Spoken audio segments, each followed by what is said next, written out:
ಎಲ್ಲರಿಗೂ ನಮಸ್ಕಾರ. ಇಂದಿನ ವಿಷಯ ಕಬ್ಬು.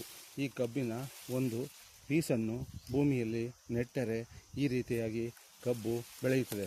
ಈ ಕಬ್ಬಿನಲ್ಲಿ ಹಲವಾರು ವಿಧಗಳಿವೆ. ಅವುಗಳೆಂದರೆ ಪಟಾವಳಿ ಕಬ್ಬು, ಫಾರಂ ಕಬ್ಬು, ನಾಟಿ ಕಬ್ಬು, ಬೂದು ಕಬ್ಬು ಎಂದು. ಹೀಗೆ ಈ ಕಬ್ಬುಗಳಲ್ಲಿ ನಾಟಿ ಕಬ್ಬು ಹಾಗೂ ಬೂದು ಕಬ್ಬಿನಿಂದ ಬೆಲ್ಲ ಮತ್ತು ಸಕ್ಕರೆಯನ್ನು ಸಹ ಮಾಡುತ್ತಾರೆ. ಇಂದಿನ ಕಾಲದಲ್ಲಿ ಈ ನಾಟಿ ಕಬ್ಬಿನಿಂದ ಬೆಲ್ಲವನ್ನು ಮಾಡುತ್ತಿದ್ದರು. ಅದಕ್ಕೆ ಆಲೆಮನೆಗಳೆಂದು ಹೆಸರು.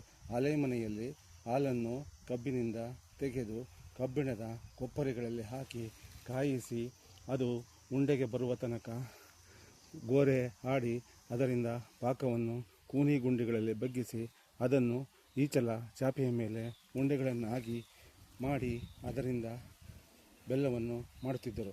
ಇನ್ನೂ ಕೆಲವರು ಮರದ ಹಚ್ಚಿನಂದಿ ಅಂತಹ ಪಾಕವನ್ನು ಹುಯ್ದು ಅಚ್ಚು ಬೆಲ್ಲ ತಯಾರು ಮಾಡುತ್ತಿದ್ದರು.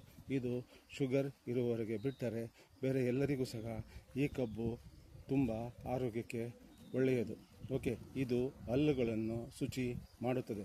ಅಲ್ಲದೆ ಜಾಂಡೀಸ್ ಇರುವವರಿಗೆ ಈ ಕಬ್ಬಿನ ಹಾಲನ್ನು ಕುಡಿದರೆ ತನ್ನ ದೇಹದಲ್ಲಿ ಇರುವ ಅರಿಶಿಣದ ಅಂಶವನ್ನು ತೆಗೆದು ಹಾಕಲು ಸಹಾಯ ಮಾಡುತ್ತದೆ.